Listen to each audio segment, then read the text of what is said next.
Saudi আরব সহ মধ্যপ্রাচ্যের দেশগুলোতে দেখা গিয়েছে হিজরি 1447 সনের জিলহজ মাসের চাঁদ দেখার উপর ভিত্তি করে পবিত্র ঈদুল আজহা ও আরাফা দিবসের তারিখ ঘোষণা করেছে সৌদি আরব। চাঁদ দেখার উপর ভিত্তি করে মধ্যপ্রাচ্য সহ এশিয়ার বিভিন্ন দেশ থেকে আসছে ঈদুল আজহার আনুষ্ঠানিক ঘোষণা।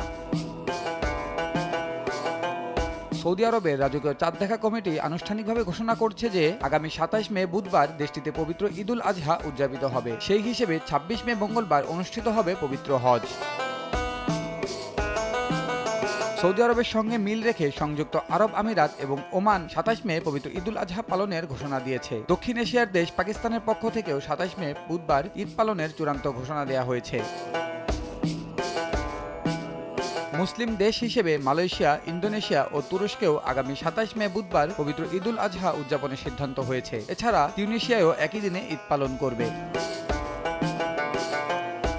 এদিকে ব্রুনাইয়ের পক্ষ থেকে জানানো হয়েছে সেখানে জিলহজ মাসের চাঁদ দেখা না যাওয়ায় ঈদুল আজহা একদিন পিছিয়ে আগামী 28 মে বৃহস্পতিবার উদযাপিত হবে। দেশটিতে আরাফা দিবস হিসেবে পালিত হবে 27 মে বুধবার।